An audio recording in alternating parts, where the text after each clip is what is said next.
All right, everyone. Welcome to Heal Thyself. Another beautiful show we have lined up for you.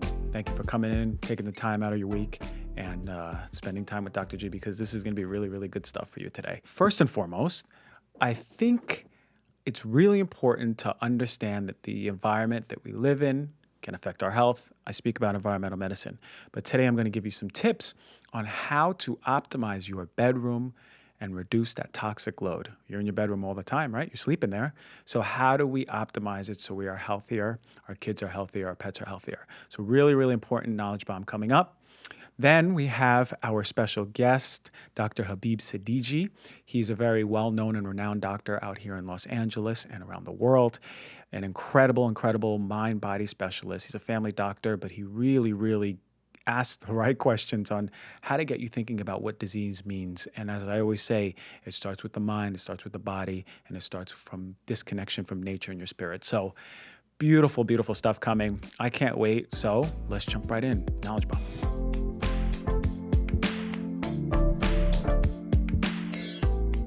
All right, the knowledge bomb is going to be on how to detox your bedroom. Okay, I was inspired by a former guest, Zach Bush. On his stories the other day, he had some tips on some of the things in your bedroom that would be emitting certain chemicals and compounds that could be making you sick. And it's really important because think about it. We spend about 8 hours, right? Let's say you sleep 8 hours at night, every night on average. You'll sleep about 222,961 hours in your lifetime. That's about a third of your life. A third of your life being in a room. Wouldn't it stand to believe that we really, really should be optimizing that room? The air that we're breathing, right? The contact that we're making. We really, really, really want to have a nice, purified, clean room. According to the EPA, however, check this out. Indoor air pollution is often 2 to 5 times higher than that of outdoor air pollution, right? So we always think outdoor air is really the stuff that is making us sick. We think of pollution, we think of like smog and the highways, but we don't really think about indoor air pollution, but 2 to 5 times more. And at times, it can exceed 100 times more indoors, which is incredible. So for us, it's like we really need to focus on that indoor air quality. Why? Well, it's not only cleaning supplies or air fresheners or fragrances we use, but there's materials in our house that can off-gas. And you heard me talk about it before. This concept of the materials becoming volatile when they break down. These are what are called volatile organic compounds. For example, benzene, toluene, formaldehyde, and other chemicals are known to cause these issues, right? You have respiratory irritation. Yeah, we know that. But they're also known carcinogens. Carcinogens meaning they lead to cancer. And even when the smell is gone, doesn't mean the chemicals are gone, right? For many of these materials, it's hanging out through the life of the material as it breaks down, it breaks down, it breaks down. It's still releasing these chemicals. But think about it. You buy a new couch, you buy a new rug, you buy a mattress topper, and you open it up and you smell these chemicals, like, right. Think about like the new car smell. Some people like it, but it's chemicals. It's pure chemicals. So the same thing happens at home. And these chemicals have a profound effect on your body. So why not take into account a few things in your bedroom that you can work towards removing over time? Or if you can, get them out of there. All right. So here are my top tips to detox your bedroom. Start with your window. That's the cheapest way. Open it up every single day and get some airflow going. Right. This is like the cheapest way that I'm talking about, but that airflow is really, really important, right? Because remember what I said, indoor pollution, outdoor pollution. You have all of these indoor volatile compounds that now you're able to push outside, right? Not all of them, but you're still going to have that airflow, and it's really, really important. So even in the winter, try to open up your windows a little bit and get the fan going, get the air moving through your room. If you have a bathroom connected to your room, this is going to be really important. Open that window too, if you have one. If you're looking for a new place, try to look for a place that has a bathroom window. Because when you shower and the room gets foggy, the room gets moist, over time, then you're at risk for that overgrowth of mold. And you know my story with mold, I'm sure, and I did a whole show on mold because of this, but it's very important to be aware that moisture that you keep in the bathroom can continue to build up over and over and over. And if there's water damage, right, like a flooded toilet or a flooded shower or a broken pipe somewhere, then you got to make sure you remediate immediately, right? And this is what I spoke about in the mold show. So if you're predisposing your bathroom to mold growth, that's connected to your room, then you're absolutely going to have mold spores flowing around in your room. All right, what about your mattress? This is, in my opinion, the number one most toxic thing in a bedroom. And ironically, this most toxic thing in the bedroom is the thing we lay on for hours upon hours upon hours. So you go back to episode number 45, and I talked about this in detail. Plus, I talked about my favorite brands of mattresses to use. But long story short, conventional mattresses utilize flame retardant chemicals.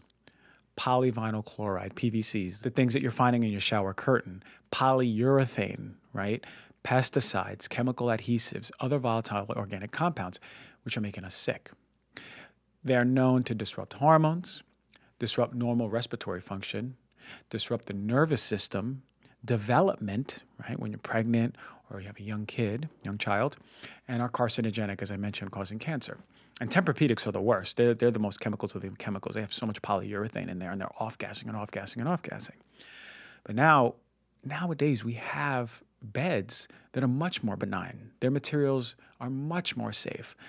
We have cotton fiber beds, wool beds, latex beds, organic cotton beds, some with a mix of all of them. But you really want to look for GOTS or GOLS. GOTS for the cotton and GOLS for the latex, respectively. So what we're going to see is that this is sort of the standard to know that you're getting a good quality bed with quality materials.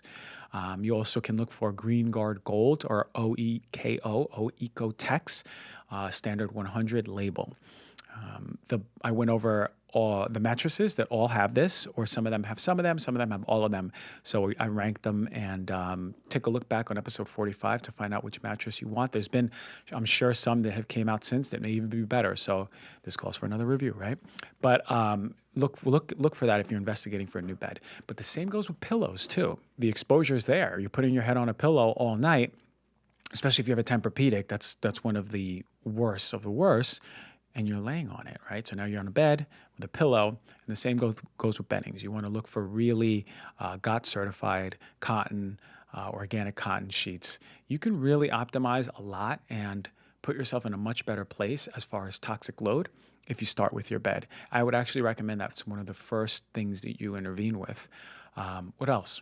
Rugs. Rugs. A lot of people have area rugs. A lot of people have wall-to-wall carpeting.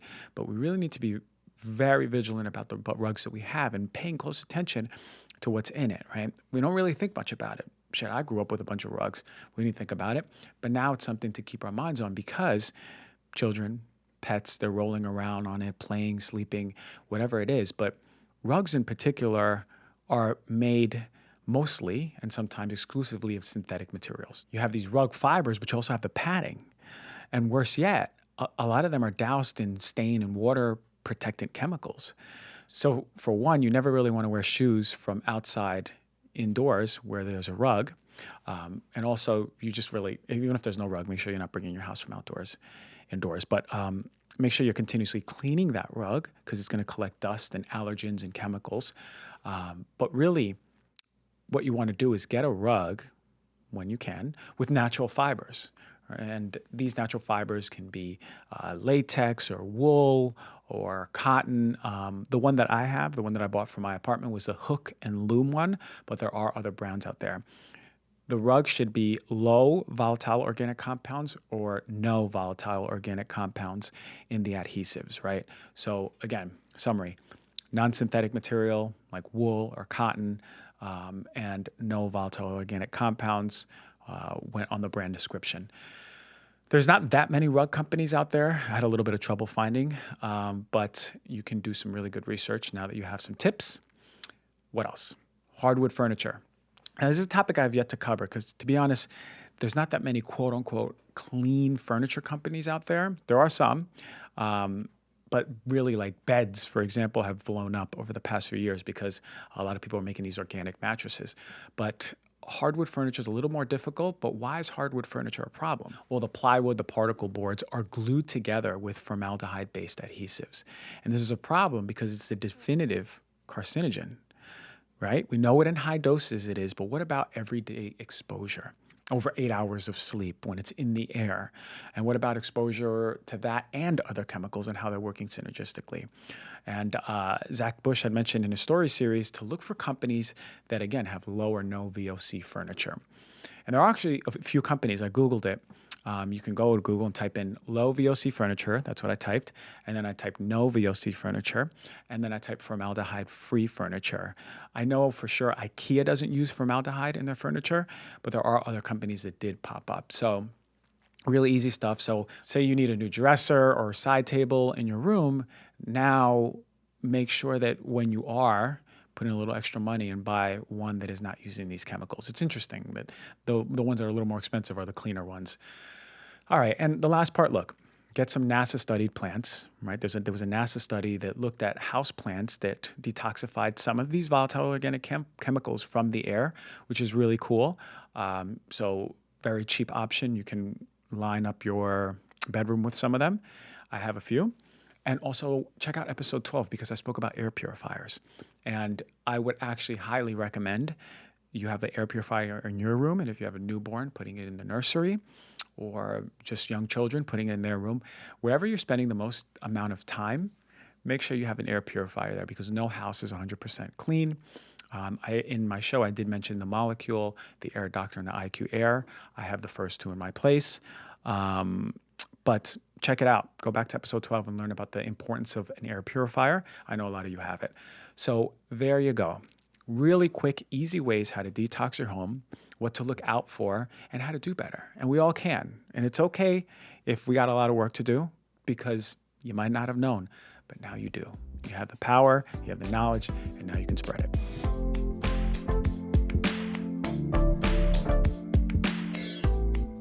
All right, everyone. Very special guest today, Dr. Habib Sadeghi, is a friend of mine that I met earlier before the COVID pandemic.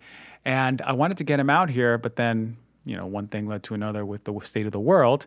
But what an honor to have him sit here because they call him the old soul doc, right? The old soul doc. And I want to know what that even means. But I truly feel the old soul coming out. I just want to know why they're calling you the old soul doc. So welcome to the show. Thank you. Thank you for that introduction. It's, I went on a hike with a friend of mine, and in the process of just talking, this came out, and it really spoke to me, and I kept it. The old soul doc. The old soul doctor, and it just reminds me of, why nitropathy exists, why you're a naturopath, right? Because naturopathy, for me, and naturopathic medicine is about the wisdom that we all have. So I wish I could tell you that I'm the only old soul doctor. No, I think there's an old soul doctor in all of us, right? Absolutely. And in a way, so this is a reminder for me, thinking that just like me, the person that sits across from me, and your audience, all of us, there's an old soul that has all the resources to guide us, which is really the pillar of naturopathy and naturopathic medicine, right? The innate healing, right? The innate healing, right? I mean, which is really what you practice, heal thyself. And I can't tell you, I mean, if there is one trigger that I have is when others in multiple acronyms after their name, they come out and they tell all of us or the patients what they should be doing. Just think about that, right? The person who is the world-renowned authority on Dr. Gonzalez is you. No one knows better. No one. But we live in a world that's lopsided. We live in a world that we're so disconnected from our souls that we look for a double-blinded, placebo-controlled study. We look for someone to come and to tell us how many milligrams of zinc, how many milligrams of glutathione I should be taking, right? And if you ever had Persian food, your medicine is with your food. We got all the herbs in all between, the colors, right? Between each spoon, you got your herbs that you take them in between, right? But now we've gotten to a place, and I do it because most people don't eat that way. So we create, mother tinctures and essential oils and capsules, and we take it. But this idea of let your food be your medicine and your medicine be your food is as old as Hippocrates, right? Forever. And it's and so that's where it came from. It really as a reminder that there is an old soul in all of us. I love that. And you are expressing that old soul in your everyday. It's came to the surface. But I love that you reminded us that we can all tap into that old soul, Right. that wisdom. Yes. Now, when you say wisdom, are we just talking about like wisdom about what my body wants to eat and what it doesn't? Or like, is this supplement working? Or are we talking about deeper conscious wisdom that is arising? To you, what is wisdom? Well, wisdom for me is applied knowledge that can make a difference for you and others around you, right? Wisdom is you coming outside and whatever difficulty we had with the parking, and you say, well, why don't you come in the back, right? And what you provided me, right? You meet me outside and, you flag me down and we come and find the parking, right? So this way, my bandwidth mentally is not preoccupied that, oh man, I got to keep track of when the 1 hour is done. And then I'm going to be rushing through the conversation because I can't completely be here, right? So you having that knowledge that I could apply it to my life that makes a difference, and it actually creates freedom. It creates spaciousness so that now I can live in a world that is free. I'm not oppressed. Right. I'm not worried about whether I'm going to get a ticket or not, right? That's wisdom. Knowledge would be, well, gosh, there are a lot of parking spaces on the streets. True, not wisdom. So that deep inner wisdom provides the theoretical freedom. You're It saying. completely frees you up. If you come up and you say, wow, gosh, you see this right here? This is unbelievable. I want you to have this in your smoothie every day and you're going to live to be 120. Great. You might actually be right. And I might actually live until I'm 120, but that's not freedom. Because wherever I go, I'm going to be at the mercy of your smoothie or your supplements that you want to sell me. Right. But you teach me how there are things that I could apply in my own life, right? That creates freedom for me. That's really the essence of Heal Thyself. It's not to fill up your suitcase with all your supplements and all your powders and do your cleanse and worry about how the world is coming to an end. And no, I don't think the world's coming to an end. I think that just like every birth, that's bloody. Right now we're going through some, bloody stuff. That's great. But it's an opportunity to really evolve. It's an opportunity to tap into that innate, soul, the wisdom that we have to guide us. That's why I'm here, because I have so much respect for you, and you really are making the knowledge that you have, the knowledge that you come across with the people out there, that they can get it, and they can apply that knowledge into their lives and create and distill it into wisdom that works for them. Absolutely. I always resonated with that quote, teach a man how to fish, right? If you teach a man how to fish, they'll be able to do it without needing you. And even when I was working I in the clinic, I used to say hi and, go through the whole process of intake and seeing them. But I tell them my goal is after our treatment, I never see you again. Because that's the hope, especially the cancer patients. I hope I never see you again. Maybe just check in, but because my goal was to give the tools for these folks so they can go about their way. They can change the way they eat. They could change the way they breathe. They could, So profound. And the beautiful thing is that when you put that energy out there as a practitioner, you continue getting more. The patient loads, it just comes. Patients always come. You don't run out of patients. Yeah, when people... It's so interesting because I get quite a few physicians that they come in and they want to find out, right? And they usually come in not because of books I've written or podcasts. They come in because they had a patient that was dying of cancer and they were sending him to hospice. And it's 2 years later, and they see the patient and they're healthy. And they're trying to figure out what happened, right?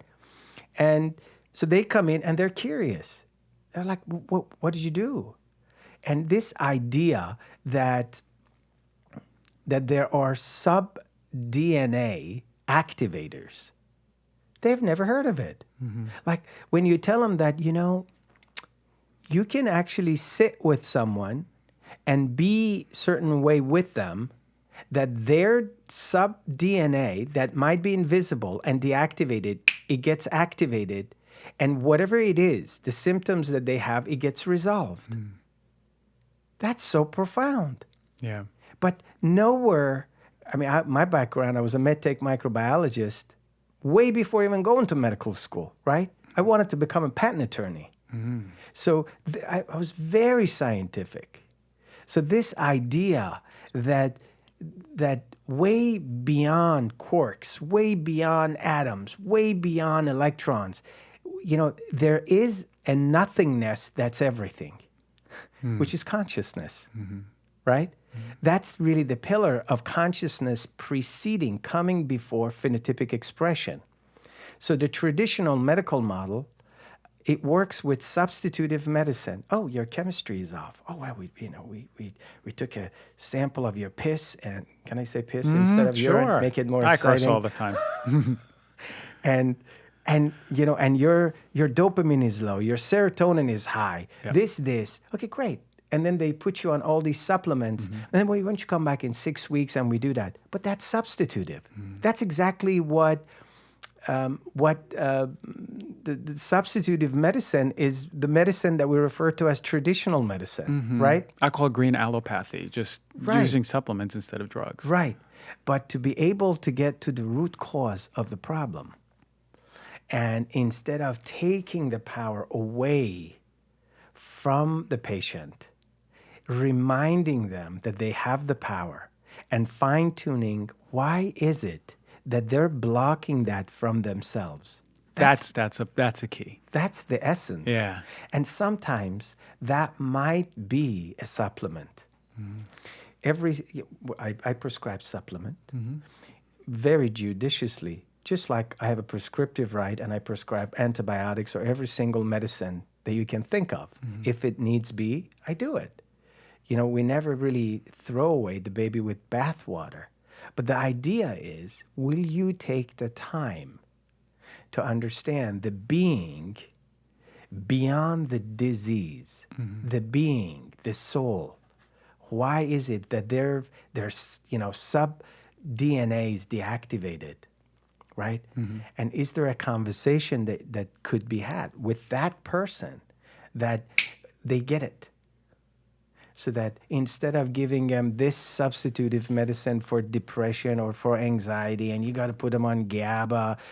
Yeah, I heard it all. I've been in this, I've heard it all. I don't think there is a seminar that I haven't gone to, right? Yeah. At the beginning of my relationship with my wife, every weekend I was going to a conference, right? It's like this supplement to read, that supplement to read. And then, and I got to a place that I realized, gosh, what is beyond the optic nerve? Like what happens? And I realized that the way that we perceive things, it will either fight or flight, right? Parasympathetic or sympathetic. Parasympathetic, rest, ruminate, relax, right? The picture of Buddha, big earlobe, big belly, really chill, good digestive system. Sympathetic, thin, right? Anemic, fight or flight, the pupils are dilated. You're breathing in as much as you can. You think the wolves are coming, so you want to get as much information out there as you can, right? So if it puts you in these two places, and these are the two modalities that we can come from, oh my God. Are there conversations that you could encourage and facilitate within patients that could shift them, that could really activate whatever it is for their highest good?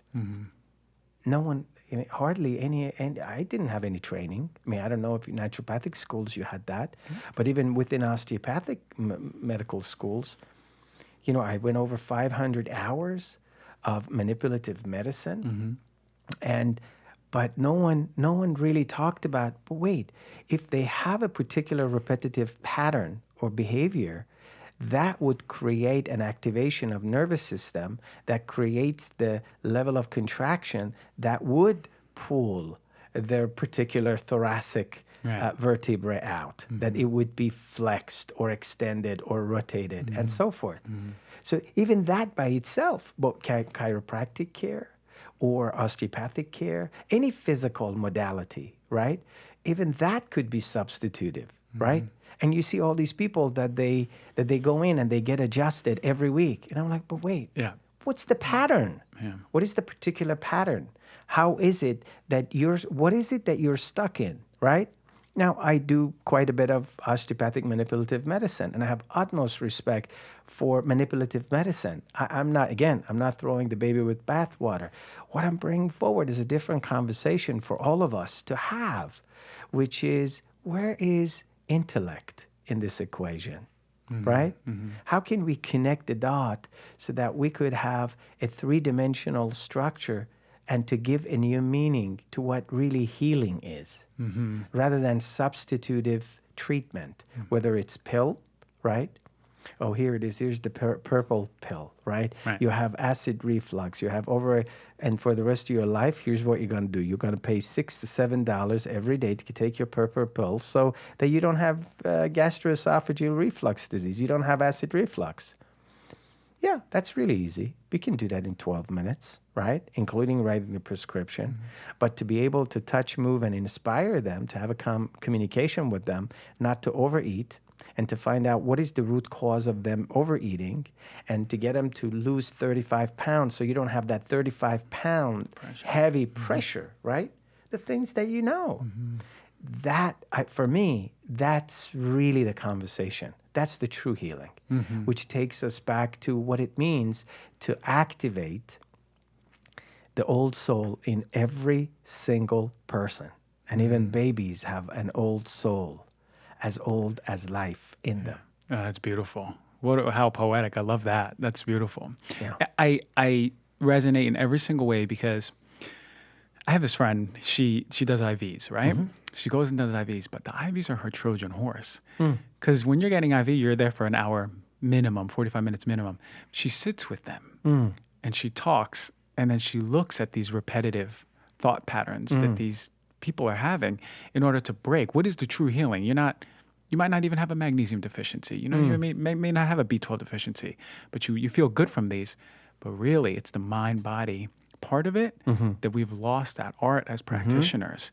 In fact, even through naturopathic school, we didn't have, I still believe we didn't have enough mind-body in order to really feel people, right? How they present and what they need. And I know in conventional schools, it's not truly looked at under the microscope how we can be good at it. But it's something you practice with every patient then? Oh yeah, but it took years. I mean, I started training with. I had the pleasure of here in the largest psychoanalytical school in Los Angeles. It's PCC, and the former dean is John Tabakin, Dr. John Tabakin. Yeah, I've been working with John for over, 12, 13 years. Every week, once or twice a week, running cases by him, what I'm thinking, right?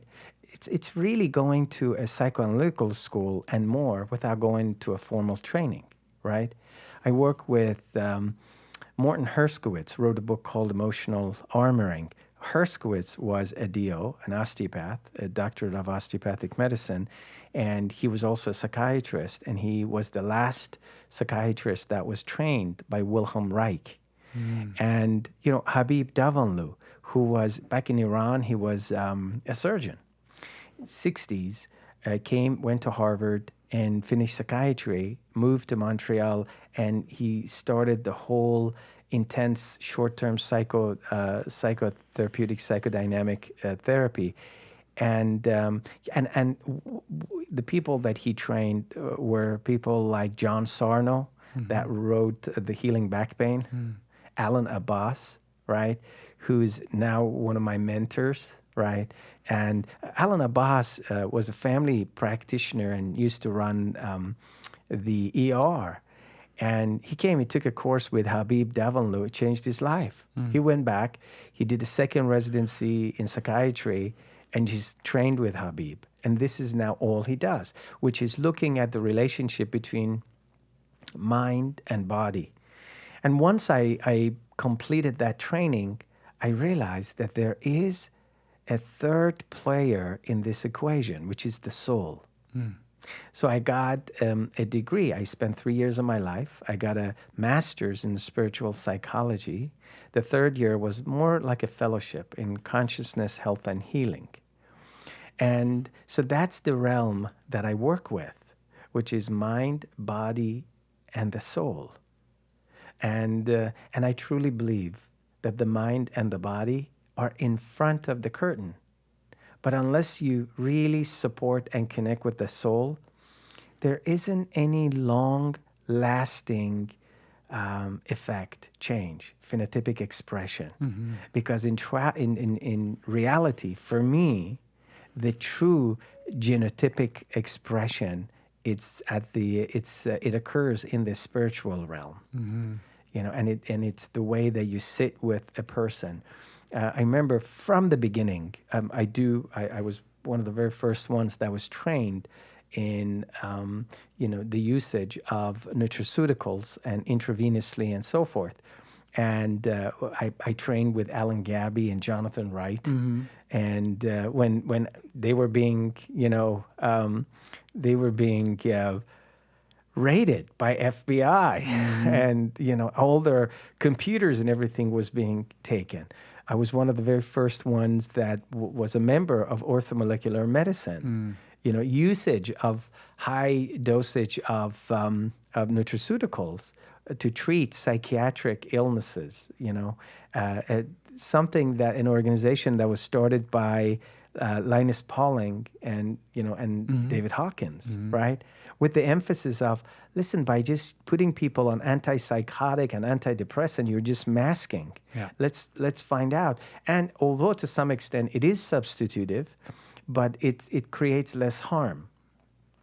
And once I started, training this way, yes, every person that comes, they get an IV, but is there a way that you could direct which organ would get more blood flow? Yes, there is. That's the whole field of integrative traditional acupuncture. That's the whole field of auricular medicine, right? It's so interesting when you tell people the story of the auricular acupuncture, and you tell them that there was Noget. He was a French physician, and he was also an avid art collector. And one time this patient came in, and they were really sitting on this table in his office, and they were bent over complaining of back pain, and behind the patient was 3 paintings. One painting was this patient coming in with hunch over in pain. The middle painting was a doctor sticking something sharp in the person's ear. And the third painting was the patient happy like this. So Noget is evaluating this real patient. He says, could this be, is there something to this? And got a needle and started just poking around in the patient's ear. And got to a point and says, wow, what did you just do? The pain is gone. Noget spent 30 years of his life mapped out the entire ear. Each point, where does it belong to, what organ, and so forth. He published his finding as Noget auricular acupuncture. And then the Chinese said, yeah, we knew this for 5,000 years. It's true. Right? The ancient wisdom has been there for so long. Listen, this old soul has been around for a very long time. A person comes in, they want to get an IV, but, well, what is their issue? Do they have memory issue? Are they suffering? Do you want to increase fertility? Is it digestive issues? Could you get someone to work with their feet and do specific areas that we knew this over 5,000 years in Egypt. And activating those points, you can increase the blood flow to different organs. So more of the IV, intravenous nutritional support that you're giving could go to those organs. Could you include emunctories, various different, homeopathic injectables that you could handle any congestion that they may have? I mean, all of a sudden, once you bring intellect into this, sky's the limit. Yeah. And then you'll start seeing things that, that the book, Spontaneous Healing, I mean, you read that, the Spontaneous Healing, it talks about going to see Andrew Weil had a pain in his neck and had seen everybody and couldn't get rid of it. And someone says, why don't you go see this osteopath? Robert Fulford. And he goes and waits for an hour and a half. He's really upset. He sees Fulford, he retired 2 or 3 times. People kept bringing him out of retirement because he was so amazing. Yeah. So here he is. He had moved down from Midwest. He's in Arizona, and Andrew Weil comes in with a neck pain. He's pissed. He's waited an hour and a half. Fulford comes in, says, "Oh, where's the pain?" And puts the Fulford percussion hammer right over the area, and he says, "You're done." He says, "What? I waited an hour and a half, and it was like 12 minutes." He says, "Yeah, you're done." He gets pissed. He comes out, pays the money, gets in the car, and he says, "Oh gosh, I can't believe I did this." And he's driving and he's going to make a right turn. He turns, and all of a sudden he realizes he has absolutely no pain. The pain is gone, right? Yeah. The traditional medical model would put you on muscle relaxant, right? Put you on Flexerol 5 milligrams or cyclobenzaprine 5 milligrams, put you on Soma, put you on all these medications that they're congested. Everything that you eat, everything that goes inside, it gets dumped into the recycler, which is the liver. And we're being bombarded with so much as it is already. So if you overtaxed your liver, sooner or later, you're going to start having issues. Yeah. Right? 100%. And it's true when you look at that model. You know what I notice is how powerful naturopathic or integrative or functional, whatever, just an introduction of something that is more gentle can go a very, very long way. I mean, if you think of auricular acupuncture, it's fairly gentle, you don't even feel it, but how powerful and profound it can be. And then the most beautiful part, it's long term. It can cause a massive shift long term to where the tissue is already in the state of healing now. Yes. You were just talking about the congestive homeopathics, and Yes. it's incredible. And I myself, when I was in school, I was like, homeopathics? I was like, what is this? Yeah. What is this witch magic, Oh my God. And Wow. and I was looking for studies. I found very few, some on arnica and surgery, one on Ruta and breast cancer. But then I was in the clinic and I was with the attending, and I was in pediatrics, and she gave the child a homeopathic, right? Before that homeopathic, the kid was running around, kicking the toys in the room because we had a little pediatric room. I mean, I was like, me simultaneously in that moment, I said, I'm not going to do pediatrics because this was too much. Right. I don't understand how right when the kid took the dose, it was like someone put him on a benzodiazepine or something. Yes. The kid Yes. just went, Yes. and he sat still. Yes. Quiet. It went from super sympathetic to parasympathetic in the snap of a finger. In Yes. that moment, I said, there's something to this medicine. Absolutely. Isn't that crazy? Absolutely. Yes. It's crazy and it's powerful. Luc Montreal, Nobel Prize in medicine. He was the co-founder that discovered HIV. And some people, including me, believes that he was the founder, the discoverer of HIV, not the co-founder. Okay. And he was awarded the d'honneur légionnaire, the highest medal of honor in France. In 2007, late 2007, sent a publication to Nature, which is the most scientific journal on the planet, conservative. And they said, wow, this is revolutionary, what you're saying. And if what you're saying is true, We're going to publish it. But before we publish it, you need to present your research to 60 live Nobel laureates. And he did. June Wow. 2008, he did. They were all blown away. And they're like, you're either a liar or if what you're saying is accurate, we have to rewrite physics and chemistry the way we know it. And they never published his publication. He lost his grant, and he ended up teaching a junior college out in China. What did he do that was so revolutionary? He proved that concept of homeopathy is true. Wow. So it's absolutely true. And the concept is that, listen, you can give me the smallest of whatever, saffron. I put it in the water, okay?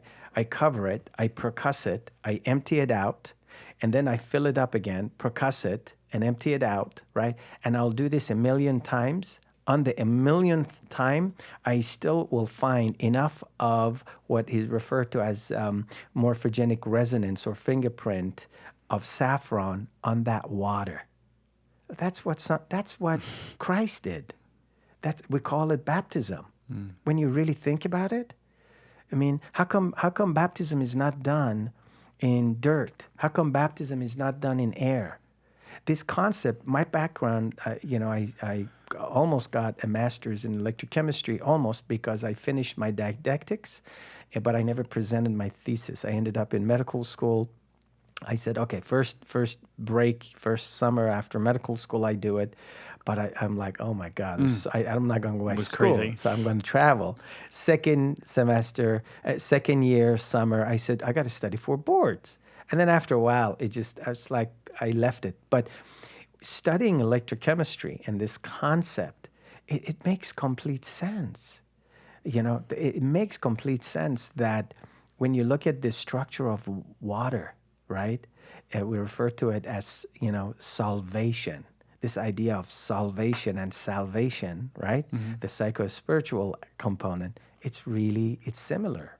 Nothing gets dissolved unless it's in a solvent.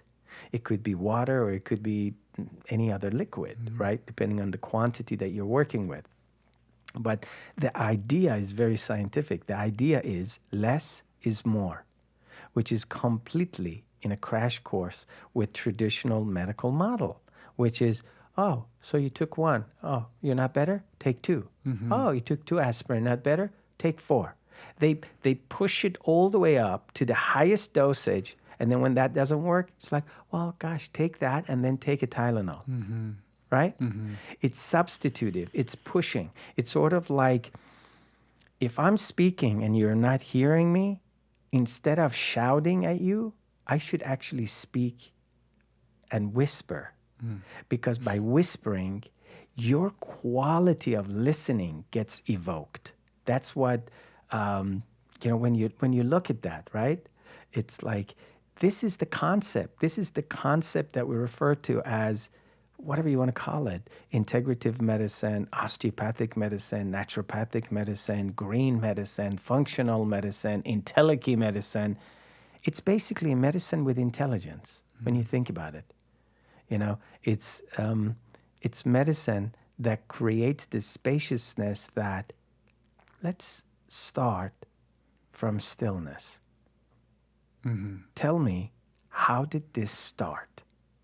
What were you doing when this started? What were you doing a day before? What are some of the recurrent thoughts, feelings, emotions that you were having before your symptoms started? No one asks that. Well, you got a symptom? Let's get rid of that symptom. And we got a lot of shotgun to kill the flies of your symptom. So God forbid, you could actually sit with the discomfort and the suffering that could create a reflective way of being. And the disease is supposed to create a greater ease for you, a greater spaciousness inside. But that's not how it is. Now, it's just a matter of how quickly can I get my prescription pad and how quickly I can recommend something to stop the symptom. Instead of shifting and changing the terrain, And you said it eloquently that it's sometimes it's almost invisible. And usually when I talk about that, it's funny because the only issue of Playboy that I have, it's 1972, volume 2, I think, February, right? And I bought it for the article. You know, that's the joke, that you get Playboy for the For the article. articles. But it's true. Buckminster Fuller, the great visionary, was interviewed. And that was the first time that someone created the distinction of trim tabbing. If you sail, and if you ever seen how a ship moves, the rudder is not in front of the ship. It's all the way at the back. And right on the rudder, you have these finger-looking projections that as they move, they create a shift and change in the pressure. So it makes it easier for the rudder to move. So you shift and change the direction of this oil tanker all the way from the back. And it's the trim tab that is so, it's finger looking and it's so easily moved. Those are the homeopathic medicines that you saw. That a kid that has so much tension, if you can create a deeper harmony, all of a sudden there's no tension, there's no movement. And when, you know, I was this couple with significant zone of influence and affluence, they brought their daughter, and let's call the daughter Elise. And and they wanted to put him on medication. And I said, well, let's just find out. The kid, unbelievable. She had so much tension in her face. She had her frenulum, right, the piece of tissue, as you know, connecting the lip, right, to the gum line. But you have two, one up, and then you have lingua. And you ask the mother, well, she didn't latch on to you, did she? Oh, difficulty. Oh my God, she doesn't eat, da da da da. She has so much tension here that no one picked it up. And by releasing these pieces of tissue that can be done outpatient basis, like quickly, it changes the entire trajectory of where she ends up. Just like an old tanker, you shift 1 degree of the rudder, right, which starts with the trim tabbing, right? You change the direction of what continent this oil tanker will land in. Unbelievable. That is a medicine that really taps into the old soul that we all have. It's the collective, right? It's the collective consciousness. This is what Jung was talking about. Except we don't have, the reason I didn't want to specialize and become a neuro-ophthalmologist and became a family doctor was because I wanted to be jack of all trade and master of none. To really be able to sit with someone like your friend. They're getting an IV, but communicating and holding space and suggesting and shifting, and trim tabbing. So by the time that they leave, it's a completely different consciousness within the physiology. And I know that you've experienced this, and I know that consciousness can shift and change our physiology. This is, how else could, a father finds their daughter or son, they're having some issues, a car runs them over. Man, the dad, a puny little guy, can lift off the car, right? You generate so much glucose, which is 2,000 times more powerful, and that's what adrenaline, epinephrine, norepinephrine does. You get the same molecule, but the energy that you pull out of it, it's a lot more efficacious, right? How? Consciousness, our physiology. That's behind the optic nerve, and that's no one taps into it. No one. And that's the shortcoming of substitutive medicine. Wow. Man, I almost lost my words right there. I absolutely agree. I mean, I was hyper present with that because I felt that as so much truth. Yeah. I've sat with patients, and at the end of the day, I was like, this person doesn't need another lab. This person certainly doesn't need another supplement. They just needed someone to sit down and talk to. And for them, for the person talking to them to show them a mirror of what is reflecting back to them as far as when, like you said, when did this start? Where were you? And now they're seeing like, oh no, I was in a really bad place and this was the traumatic inciting event. Yeah. I haven't been the same since. I think a really good practitioner can feel the room change when that happens. Because I've sat there and I'm like, something's happening in my head as I'm very professional. I'm like, something is happening here, you know? And they come out and the air, even the air is different. And to me, that's, like you said, we're all consciousness. So you feel the healing happen in another. Yeah. Which is one of the most beautiful things ever. Because you're like, shoot, I didn't even have to really be a doctor. I just needed to be holding space, you know? That's mastery. That's mastery. That's mastery. Yeah. To go and see an acupuncturist that uses 50 needle, I know a lot of acupuncturists that they can use 50 needle and move the dial. You sit with a master that uses 1 needle and they get that results, that's mastery. That's mastery. Yeah. That's mastery. You know, it's like when you look at that, right? When you look at that, that's really a lot of the, a lot of people have said the same thing. It's, there are people that they can do a lot more with less medicine, less force, whether it's homeopathy, whether it's herbal medicine, whatever you do, if you shift and change the terrain, if you shift and change the air, right? When I came in, I connected with Isaac, right? Isaac, right? Yeah, I connect. Why? The way he's here, it's going to shift and change what we capture. I gave him a love button. I connected with him because the observer becomes observed. If I'm a doctor and I have a white coat with all these acronyms and a patient comes in, man, I better clean up and not pop out statistics to another being. The least I can do is to shut the fuck up and not to insert them with statistics that you got stage 3, you got stage 4, this is what's going to happen to you, you got 2 weeks left. That's fucking malpractice. And I'm using vulgarity intentionally because that should be malpractice, not for a human being that says, I am aware of the statistics, but I have a feeling. Let's focus on why are you here? Why are you alive?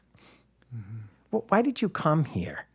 Can you really see that this is a university for you to cultivate your consciousness? And a higher level graduate course is called Parkinson's disease, ALS, MS, whatever the diagnosis is, you fill in the blank. All of a sudden you engage this being and they start becoming reflective and they get so much more. And they might end up transitioning and transitioning, dying, but my God, they go whole. Then a human being that gets torn apart, they never really work out their fears, their anxieties, right? And even when they transition, they still stick around. They're lost souls and they're missing out. And this concept, I don't want to get too ethereal, but this concept, I mean, most of the time people come in and they have with all these abnormalities, and then you realize that there are entities in them. And, and to be able to communicate that there are 2 stories and the second stories you've rented. Except you don't know that someone is living upstairs and all these sounds and the leakage is because they don't really pay attention.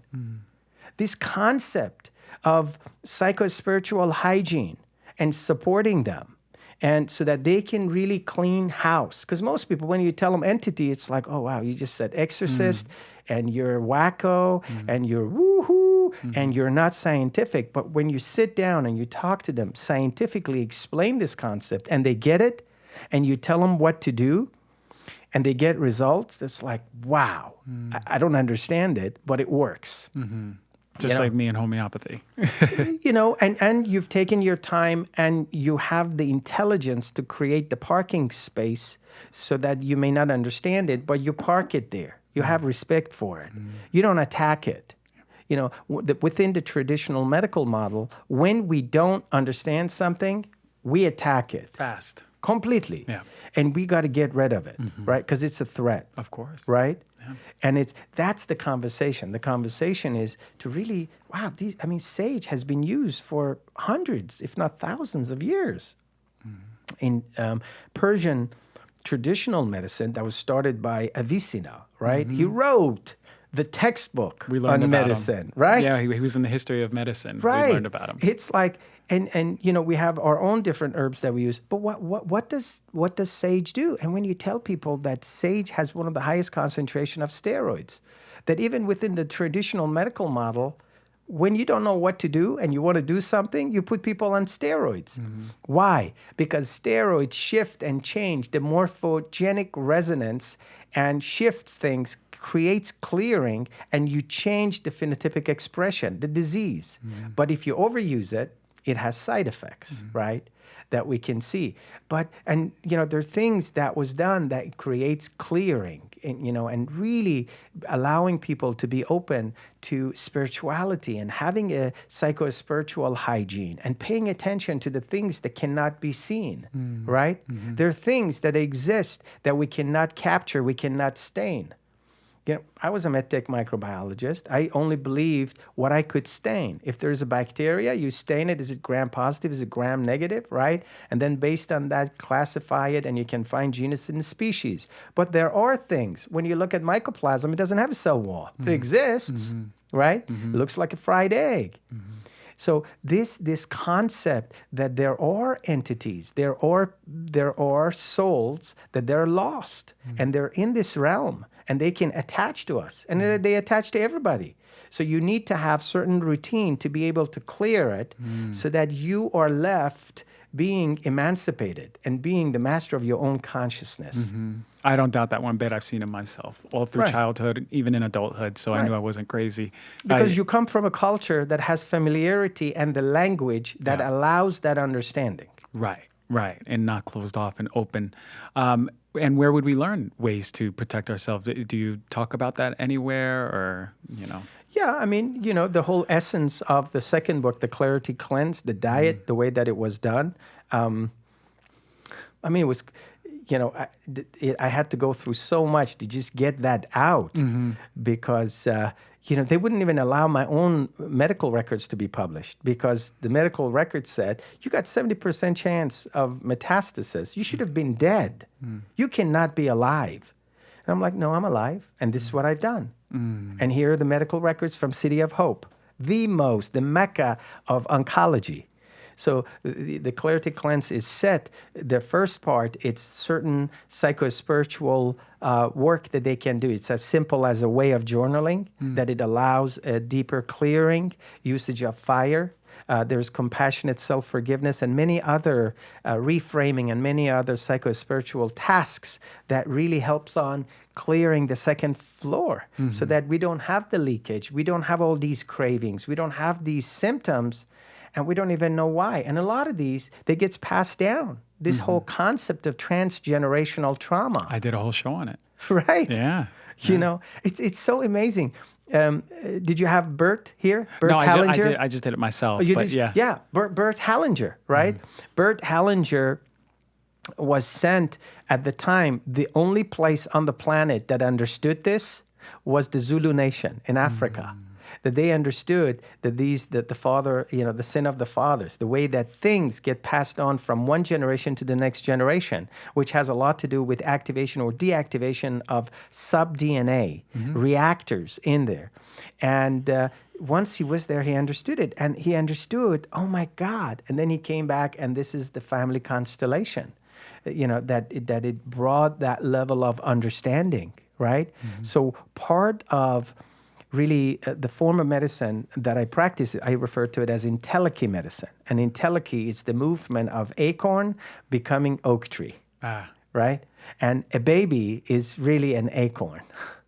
And then how can you support the baby in becoming an oak tree? right? How could you facilitate that? Part of it, it's predetermined. Part of it is choice. Yeah. And part of ushering and creating that, that's the culture, the society, the parent, the medical community, all of that goes into this for all of us to be able to have a different future. Instead of just putting people on medications or ADD, ADHD, and no one paying attention, and everyone wants to have certain particular expression and phenotypic expression. So everyone get braces to look certain way with complete disregard of their cranial rhythm impulse. And when you tell people that, there's actually movement, through the ventricles in the brain, the choroid plexus is what produces the cerebrospinal fluid that your brain is floating in, right? That if you sit and meditate and if you touch the tip of your tongue to the roof of the mouth, the movement that you see, it's from that cranial rhythm impulse. And there are people that they practice medical qigong that you put a piece of paper on their hands and they can put it on fire because they're tapping into that and they're moving that to be able to do that. No one teaches us that. No. That's this. That's God forbid. Yeah. You have pain and you could tap into that. Wow. To heal That's ourselves. that's a lot of Tylenol, Motrin, over-the-counter medication, right? Didn't they promise us that Celebrex, all these medications, it was safe. And then we found out, wait, stop. Stop. They have side effects. Yeah. You can't just give it out. You'll get a heart attack. Yeah. Yeah. I love everything about this interview because you're really reiterating the whole point of the show. And the amount of times you pointed to heal thyself is so powerful because that you understand what I'm trying to put out here is that is the conscious innate intelligence, honing into that, tapping into that, and letting that be the healer. Yes. Not you, not me. We, like we said in the very beginning, to tie it back, it's you. It's you. You better than anyone does. Yeah. Oh man. Okay. So we need to have you back on this show. It's my privilege. I have so much respect for what you're doing. Thank you, Doc. That means a lot coming from you. I appreciate that. I read the book, The Clarity Cleanse. I even have it in Spanish. You gave it to me in Spanish, too. That's right. So the Spanish version. It's translated. Is there anything else that people can look out for from you? Yeah, I'm irrelevant, really. I'm completely irrelevant. The idea is not for anyone to don't look for me. Look for the me that's already in you. You have all the resources. But, this is a ministry for me. It's more than medicine. And they can find me on Instagram at Dr. Habib Sadeghi, at beingclarity.com, and we're also on Patreon. There are quite a few videos and lectures and various different things that we put there. And the idea of putting it on Patreon is to have a community, to have a private community. Because when you go on Instagram or this or that, and someone comes in and they're not as sophisticated, and they look at something on a surface, right? It's sort of like looking at an amazing tree, and you're like, that's it, without understanding the root system that's holding it up, right? But once you're in a private community, then it makes it a little bit easier to be able to go deeper and to share, and the sharings built on each other. Because a lot of these stuff, they're not readily available. This is the main reason that my wife and I would publish a magazine. We call it Magazine, once a year. And we publish quite a bit of these concepts and these things that they just come through. We capture it, linguistically, we give it shape, and we share with our community. Really, the message is to really stop and be still and know that each of us, we are God, that we have that goodness, we have that essence in us, that we are a piece of a larger puzzle that we call God, but we are a piece of the puzzle, and we are an important piece of the puzzle, which is really the Sanskrit salutation of Namaste. I praise, I salute, I appreciate, bow to the God in you. Namaste, my brother. I appreciate you. We can end it right there. I can't think of a better way to do it. I appreciate you. Thank you for opportunity.